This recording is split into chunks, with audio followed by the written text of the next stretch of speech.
महाभारत, विश्वास और बलिदान। एक युद्ध जो आत्मा के भीतर लड़ा गया। महाभारत, जब यह नाम हमारे कानों में पड़ता है तो केवल एक युद्ध नहीं, एक संपूर्ण जीवन दर्शन आंखों के सामने उभर आता है। यह गाथा है विश्वास की, जहां भीष्म पितामह ने आजीवन ब्रह्मचर्य का व्रत लिया और धर्म के लिए लेट गए। यह कथा है बलिदान की, जहां कर्ण ने अपना कवच कुंडल दान कर दिए और द्रौपदी ने अपमान का बदला लेने की अग्नि अपने भीतर साजो ली। यहां अर्जुन है जो रणभूमि में अपने ही बंधुओं के विरुद्ध खड़ा होकर विचलित हो जाता है, और श्री कृष्ण है जो उसे गीता का उपदेश देकर उसका मार्ग प्रशस्त करते हैं। यह केवल इतिहास नहीं, यह हर युग, हर पीढ़ी के लिए एक चेतावनी है कि जब धर्म डगमगाने लगे तो स्वयं ईश्वर को हस्तक्षेप करना पड़ता है। महाभारत एक दर्पण है जिसमें हम अपना ही स्वरूप देख सकते हैं। भीष्म पितामह का शपथ। गंगा की निर्मल धारा से प्रकट हुआ एक तेजस्वी बालक देवव्रत, जिसकी जन्मभूमि भी दिव्यता थी और संस्कार भूमि भी।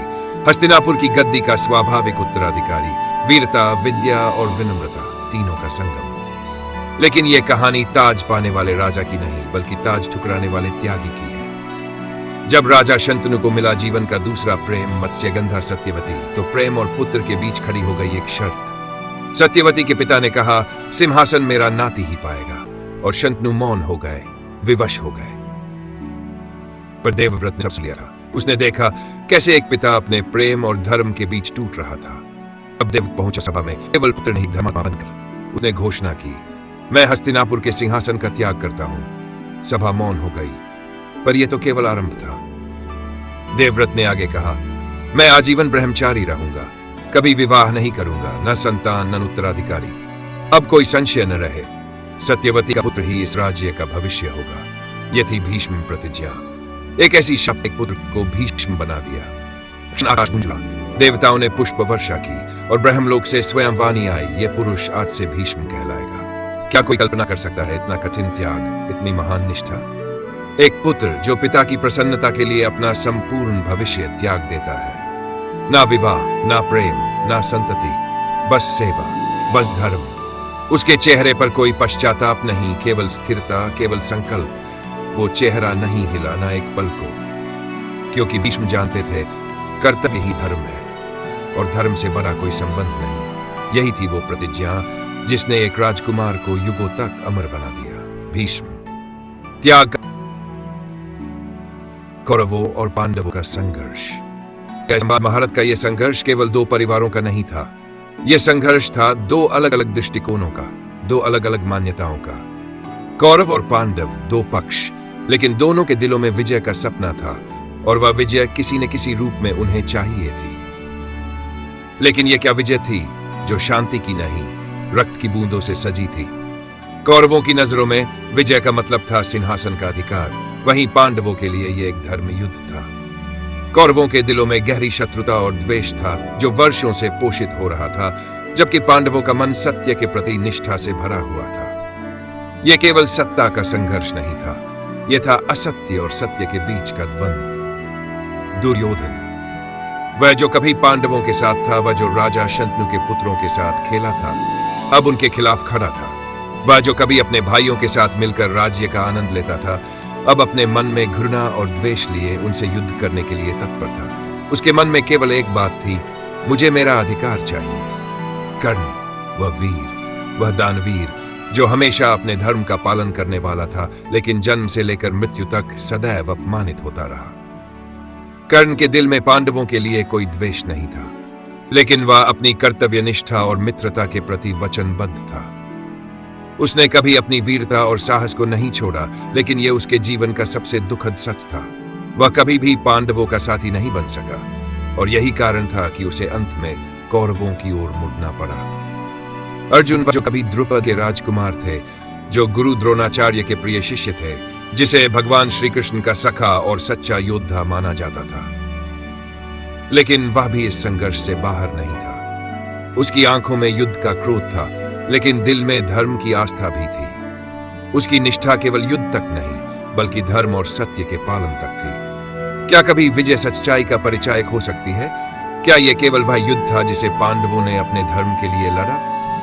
या फिर ये केवल एक प्रतिस्पर्धा थी जिसमें हर कोई अपने अपने उद्देश्यों को साधने में लगा था? कौरवों का युद्ध पांडवों से केवल गद्दी का था, लेकिन पांडवों का युद्ध कौरवों से धर्म की प्रतिष्ठा का था। क्या युद्ध के इस समुद्र में किसी को सत्य का एहसास होगा, या फिर यह केवल अस्तित्व का संघर्ष बनकर रह जाएगा? इसमें कोई शक नहीं कि विजय का उद्देश्य हर किसी का अलग था, लेकिन सच तो यह था कि युद्ध से पहले हर किसी को यह सोचना चाहिए था, क्या विजय केवल बाहरी शौर्य और सामर्थ्य से मिलती है, या फिर इसके पीछे छिपा हुआ सत्य और बलिदान किसी व्यक्ति को उस संघर्ष से अधिक महान बना देता है जो उसकी आत्मा को पवित्र करता है? रणभूमि सजी थी, शंखनाद हो चुका था, दोनों सेनाएं आमने सामने थी, पर उसी समय अर्जुन के भीतर एक भीषण युद्ध आरंभ हुआ, मन और धर्म के बीच का युद्ध। अर्जुन ने गांडीव नीचे कर दिया। उसकी दृष्टि उस युद्ध भूमि पर नहीं थी, बल्कि अपने ही बंधु बांधवों पर टिकी थी। हे केशव, मैं कैसे अपने ही गुरुओं, अपने ही भाइयों और अपने ही रक्त के विरुद्ध शस्त्र उठाऊं? और संशय भी वह वीर अर्जुन, इस द्रौपदी की इच्छा के लिए शपथ थी, जिसने अनेकों राक्षसों का संहार किया था, आज वह रणभूमि में अपने धर्म से विचलित हो रहा था। क्योंकि यह युद्ध केवल अस्त्र शस्त्र का नहीं था, यह युद्ध था रिश्तों से जुड़ी पीड़ा का, यह युद्ध था कर्म और करुणा के द्वंद्व का, और इस द्वंद्व से अर्जुन की आत्मा कांप उठी थी। तभी श्री कृष्ण ने मुस्कुराकर अर्जुन की ओर देखा, कहा, हे पार्थ, तू इस मोह को क्यों पाल रहा है? उनका स्वर करुणामयी था, लेकिन उसमें सत्य की अग्नि जल रही थी। यह शरीर नश्वर है, आत्मा अजर है, अमर है। जो जन्मा है वह मरेगा, यह अटल है। तू धर्म के लिए युद्ध कर रहा है, ना कि निजी स्वार्थ के लिए। इसलिए उठे अर्जुन और अपने कर्म को प्रमाण करना। यह कोई साधारण उपदेश नहीं था, यह था गीता का प्रारंभ, जिसने केवल अर्जुन नहीं बल्कि आने वाली युगों के लिए मनुष्य को कर्तव्य, ज्ञान और भक्ति का मार्ग दिखाया। अर्जुन की आंखों में अब संशय नहीं था, वहां केवल श्री कृष्ण के शब्दों की ज्योति थी, वो ज्योति जो कहती थी, कर्म कर, फल की चिंता मत कर। और वहीं कुरुक्षेत्र की धूल एक महान सत्य की साक्षी बनी। जब एक योद्धा अपने मन के युद्ध को जीत लेता है, तभी वह संसार के युद्ध में भी विजयी होता है।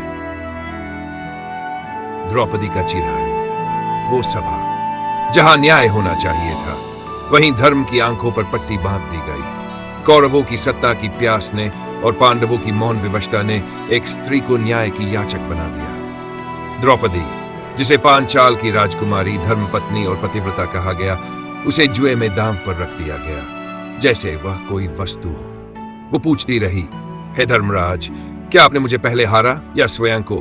जब आप स्वयं के नहीं रहे तो मेरा क्या अधिकार था आपके पास?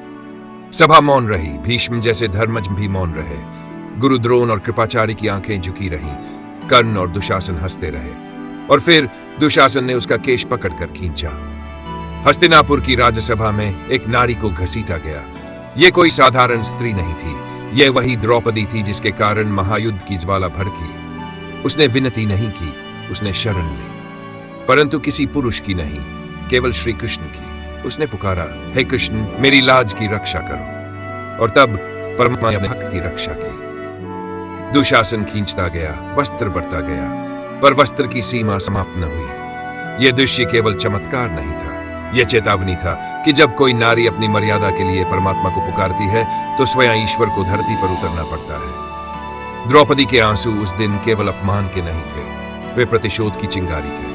उस शब्द कृष्ण के रक्त से मैं अपने बाल नहीं होंगी, तब तक इन्हें खुला ही रखूंगी। उस क्षण हस्तिनापुर का सिंहासन और महाभारत का बीज बोया गया। क्योंकि जब नारी की अस्मिता से खेला जाता है तो इतिहास मौन नहीं रहता, वह युद्ध रचता है, विनाश लाता है और नए धर्म की नींव रखता है। कर्ण का बलिदान। नर वो कौन था जो सूतपुत्र कहलाया, पर हर शस्त्र उसे क्षत्रिय की तरह प्रणाम करता था? वो कौन था जिसके पास सिंहासन नहीं था, पर उसका आत्मगौरव सम्राटों से ऊंचा था? कर्ण, जिसे दुनिया ने कभी पूर्णता नहीं दी, ना सम्मान, ना पहचान, ना ही अपनापन। कुंती ने जन्म दिया, पर समाज के भय से छोड़ दिया। पिता आदित्य देव सूर्य, पर समाज ने उसे केवल रथकार का पुत्र माना। गुरु परशुराम ने जब पाया कि वह ब्राह्मण नहीं सूतपुत्र है, तो शाप दे दिया। क्या दोष था उसका? केवल यही कि वह अपनी पहचान से अनजान था। पर कर्ण टूटा नहीं, उसने हर अपमान को अपना हथियार बना लिया। वो तपता रहा, लोहे की तमोगस्त बना। और जब दुर्योधन ने उसे गले लगाया, एकमात्र व्यक्ति जिसने कर्ण में राजा नहीं, मानव देखा। कर्ण ने उस मित्रता को अपने प्राणों से भी ऊपर रखा। कुंती आई बेटा कहकर पुकारा, पर कर्ण ने विनम्रता से कहा, मां, मैं आपका पुत्र हूं, पर युद्ध भूमि में मैं अर्जुन का शत्रु हूं। वह जानता था कि वह अधर्म की ओर खड़ा है, पर उसके लिए धर्म वचन था, वफादारी थी। फिर आया युद्ध का अंतिम दिन। कर्ण और अर्जुन आमने सामने थे। कर्ण का रथ धरती में धंस गया, वह रथ से उतरा। शास्त्रों की मर्यादा के अनुसार शत्रु को रथ पर चढ़ने का समय मिलना चाहिए था, पर कृष्ण ने अर्जुन से कहा, यही समय है, अभी वार करो। अर्जुन ने बाण छोड़ा, कर्ण गिरा, पर कर्ण हारा नहीं, उसका तेज मिटा नहीं। मरते समय भी उसने धरती को सोना दान किया, अपना अंतिम दान, अपने दांतों से धरती खोदकर। ऐसा दानवीर जिसने जीवन में कभी ना नहीं कहा, ऐसा योद्धा जिसने भाग्य से युद्ध किया, और ऐसा मित्र जिसने कभी पीठ नहीं मोड़ी। कर्ण मर गया, पर सूर्यवंश की गरिमा बनकर हर युग में जीवित रहा। वो राजा नहीं था, पर हर राजा उसका आदर्श बनना चाहता है। धर्म का सबसे कठिन मौन, जब बाणों की शया पर भी एक योद्धा ज्ञान देता है। ये कोई साधारण युद्ध नहीं था, ये कोई साधारण योद्धा नहीं था। बाणों की शया पर लेटे हुए जिस पुरुष ने मृत्यु को भी अपने संकल्प से बांध दिया, वह थे गंगापुत्र भीष्म। आज उनका शरीर शांत था, पर उनकी आत्मा धर्म की गहराइयों में उतर चुकी थी। उनकी छाती बाणों से भेद दी गई थी, पर उनके संकल्प अभी भी वज्र की तरह अडिग थे। उन्होंने जीवन में सुख नहीं मांगा, सत्ता नहीं चाही, प्रेम भी त्यागा, केवल एक वचन निभाया, पिता के वचन को पूर्ण करने का। वो क्षत्रिय जो सिंहासन का उत्तराधिकारी था, राजा बनने के स्थान पर आज मृत्यु को भी आदेश देने की क्षमता रखता था। शीर्ष पर पड़े भीष्म ना किसी से रुष्ट थे, ना किसी से मोह में थे, पर स्वयं से एक प्रश्न कर रहे थे, क्या मेरा मौन धर्म था या धर्म का सहारा? कृष्ण उनके पास आए, सर्वज, सर्वशक्तिमान और फिर भी एक विनम्र श्रोता। भीष्म बोले, हे वासुदेव, मैंने हर युद्ध लड़ा, पर अपने भीतर का द्वंद नहीं जीत सका। मैंने अधर्म को देखा, पर उसे रोका नहीं। मेरा धर्म क्या था? चुप रहना या खड़े होकर टकरा जाना, भले ही अपनों से? कृष्ण मौन थे, क्योंकि आज भीष्म स्वयं ही अपना न्याय कर रहे थे। शर्षया आज केवल उनके शरीर की सीमा नहीं थी, यह उस युग का चौराहा था, जहां सत्य, धर्म, नीति और त्याग चारों दिशाओं से आकर भीष्म के चरणों में नत हो रहे थे। उन्होंने युधिष्ठिर को राज्य शास्त्र सिखाया, धर्म की व्याख्या की और नीति के हर सूत्र को बाणों के मध्य से बोला, मानो हर शब्द रक्त से नहीं, त्याग से लिखा गया हो। और जब सूर्य उत्तरायण में प्रवेश कर गया, तब उन्होंने अपनी आंखें बंद की, क्योंकि जीवन का अंतिम युद्ध अब पूर्ण हुआ। भीष्म अमर हो गए, उनके मौन में भी शब्द थे और मृत्यु में भी मार्गदर्शन। उन्होंने बता दिया कि धर्म केवल शस्त्र से नहीं, संवेदनशील आत्मा से निभाया जाता है, और जब आत्मा थक जाती है तो वो बाणों पर भी विश्राम पा जाती है। कुरुक्षेत्र की धूल अब शांत थी, ध्वजाएं थमी थी और रथों के पहिए अब स्थिर थे। पांचों पांडव जो कभी वनवास की ठंडी रातों में सिमटे थे, आज हस्तिनापुर की राजगद्दी के सामने खड़े थे। पर यह विजय कोई उत्सव नहीं थी, यह एक लंबा व गहन मौन था। विजय तो प्राप्त हो गई थी, पर आत्मा पर पड़े घाव अभी भी रिस रहे थे। युधिष्ठिर का चेहरा शांति से अधिक अपराध बोध में डूबा था। क्या हम धर्म की रक्षा करते हुए अधर्म के पास तो नहीं पहुंच गए? उन्होंने राज्य स्वीकार करने से पहले अपना धर्म पूछा, और तब श्री कृष्ण बोले, धर्म संदेह नहीं, सेवा है, वह शस्त्र से नहीं, समर्पण से चलता है। भीम, जिन्होंने अपने क्रोध से दुर्योधन को परास्त किया, आज स्वयं मौन थे, जैसे उनका बल भी अब केवल शांति चाहता हो। अर्जुन, जिसका गांडी वर्षों तक धर्म का अस्त्र बना रहा, अब उसे नीचे रख कृष्ण की ओर देख रहा था, जैसे पूछ रहा हो, क्या यह वही अर्जुन है जो युद्ध से पूर्व मोहग्रस्त था, या अब वह स्वयं ही मोह से परे हो गया है? और नकुल सहदेव राज्य में न्याय और सेवा के प्रतीक बन गए। उन्होंने राजमहल को तपोवन बना दिया। विजय प्राप्त हुई थी। इस विजय में सम्मिलित थे एक पुत्र की मृत्यु, एक गुरु का पतन, एक भ्राता का वध और एक स्त्री का अपमान। यह सिर्फ एक युद्ध की समाप्ति नहीं थी, यह मानवता के लिए एक दर्पण था। कृष्ण जो अब भी मौन खड़े थे ने केवल इतना कहा, विजय वही है जहां धर्म जीवित है, और धर्म वही है जहां करुणा हो, क्षमा हो और न्याय हो। पांडवों ने जब सिंहासन पर पैर रखा तो उन्होंने सिर झुकाया, राजा बनकर नहीं, धर्म के सेवक बनकर। यह विजय एक प्रतीक थी कि अंत में सत्य ही विजयी होता है, पर वह विजय तभी सार्थक होती है जब वह स्वयं को जनता के चरणों में अर्पित कर दे। महाभारत की यही सबसे बड़ी शिक्षा है। विजय तब तक अधूरी है जब तक उसमें अहंकार नहीं मरता, और जब वह मरता है तभी राजा नहीं, राजधर्म जन्म लेता है। कुरुक्षेत्र की रणभूमि, जहां हर ओर शंखनाद और अस्त्रों की गूंज थी, वहीं दो रथों के बीच एक गहन मौन जन्म ले रहा था। यह मौन उस समय का था जब अर्जुन के हृदय में संदेह और भय का संघर्ष चल रहा था।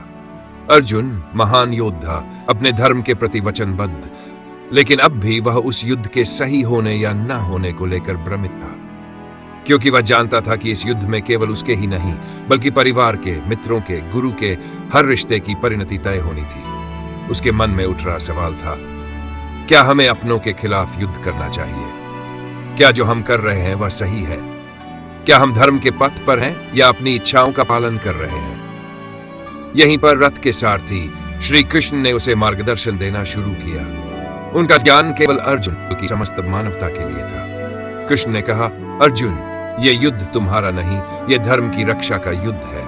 जब धर्म का उल्लंघन होता है तब अधर्म की वृद्धि होती है। तुम्हारा कर्तव्य है न्याय की स्थापना करना, दूसरों का भला करना और अपने पथ पर दृढ़ रहना। श्री कृष्ण ने अर्जुन को बताया, शरीर नश्वर है लेकिन आत्मा अमर है। तुम्हारा शरीर मृत्यु के बाद नष्ट हो जाएगा, लेकिन तुम्हारी आत्मा कभी नहीं मरती। तुम्हारे कर्म ही तुम्हारे भविष्य को आकार देंगे, इसलिए कर्म करना तुम्हारा धर्म है, फल की चिंता मत करो। कृष्ण ने अर्जुन को बताया कि जो व्यक्ति अपने कर्मों को केवल अपने कर्तव्य के रूप में देखता है वह योगी है। जो अपने कर्मों के परिणाम से दूर रहते हुए सच्चे मन से कार्य करता है वही सच्चा भक्त है। अर्जुन ने जब कृष्ण के उपदेश को सुना तो उसका मोह समाप्त हुआ। उसने अपने सारे संदेह त्याग दिए और अपने धर्म को स्वीकार किया। धर्म को अपने जीवन का सबसे महत्वपूर्ण लक्ष्य मानते हुए अर्जुन ने युद्ध में भाग लेने का निर्णय लिया। कृष्ण का उपदेश अर्जुन के लिए जीवन मृत्यु के बीच एक मार्गदर्शन था, जिसे उसने न केवल युद्ध में जीत हासिल की बल्कि आत्मिक शांति भी पाई। अर्जुन का वह परिवर्तन न केवल महाभारत के युद्ध में बल्कि मानवता के लिए एक अमूल्य धरोहर बन गया। महाभारत केवल एक युद्ध नहीं था, यह जीवन के उन संघर्षों का प्रतीक था जिन्हें हर व्यक्ति अपने जीवन में महसूस करता है। युद्ध किसी बाहरी शत्रु से नहीं बल्कि हमारे भीतर के भय, संदेह और मोह से होता है। श्री कृष्ण ने जो गीता में उपदेश दिया वह आज भी हमारे जीवन का आधार है। हर एक व्यक्ति को अपने कर्मों का चुनाव स्वयं करना होता है और उसे आत्मिक शांति प्राप्त करने का मार्ग स्वयं खोजने की आवश्यकता होती है। कृष्ण ने अर्जुन को यह बताया कि हमारे कर्मों में शक्ति होती है, लेकिन उनसे हमें कभी मोह नहीं होना चाहिए, क्योंकि कर्म का फल हमें केवल हमारी आत्मा से जोड़ता है। हमारे उद्देश्य और कार्य का आधार सच्चाई, प्रेम और करुणा होना चाहिए। यह संदेश आज भी प्रासंगिक है। हमारे जीवन में जब भी संघर्ष उत्पन्न हो, जब हमें अपनी दिशा खोने का भय हो, तब गीता की शिक्षा हमें यह याद दिलाती है कि धर्म के रास्ते पर चलने से हमें कभी हार नहीं हो सकती। जो कर्म को सही दृष्टिकोण से करता है, जो अपने कर्तव्यों को स्वीकार करता है, वह सच्चा विजेता है। महाभारत केवल एक ऐतिहासिक कथा नहीं बल्कि जीवन के उन संघर्षों और शिक्षाओं का प्रतीक है जिन्हें हर व्यक्ति अपनी जीवन यात्रा में अनुभव करता है। इस महाकाव्य ने हमें यह सिखाया कि युद्ध केवल बाहरी शत्रुओं से नहीं होते बल्कि यह हमारी अपनी आत्मा से होते हैं, जहां हमें सही और गलत का चुनाव करना होता है। महाभारत का सबसे महत्वपूर्ण संदेश यही है कि हमें अपने कर्मों का पालन करते हुए, अपने धर्म के पथ पर चलते हुए जीवन के संघर्षों का सामना करना चाहिए। अर्जुन की तरह हम सबके सामने जीवन के क्षणिक संदेह और संघर्ष होते हैं, लेकिन कृष्ण की तरह हमें भी यह समझना चाहिए कि हमारे कर्म ही हमारे भविष्य का निर्धारण करते हैं। जैसे पांडवों ने अपने कर्तव्यों का पालन किया और विजय प्राप्त की, वैसे ही हम भी अपने जीवन में सही मार्ग का अनुसरण करें और अंत में शांति और संतोष प्राप्त करें। महाभारत का संदेश आज भी उतना ही प्रासंगिक है जितना वह उस समय था। यह हमें जीवन के उद्देश्य को समझने और धर्म के मार्ग पर चलने की प्रेरणा देता है। क्या आपने महाभारत के संदेश को पूरी तरह से समझा? क्या आपको लगता है कि उसके सिद्धांत आज के समय में भी हमारे जीवन में उतने ही महत्वपूर्ण हैं? हमसे अपनी राय जरूर साझा करें, क्योंकि आपकी विचार हमारे लिए बहुत महत्वपूर्ण है। अगर आपको ये वीडियो पसंद आया हो तो कृपया इसे लाइक करें और अपने दोस्तों के साथ शेयर करें। अगर आपने अभी तक हमारे चैनल सनातन संस्कृति हिंदी को सब्सक्राइब नहीं किया है तो इसे अभी सब्सक्राइब करें और बेल आइकन दबाएं ताकि आप हमारे नए वीडियो को समय पर देख सकें।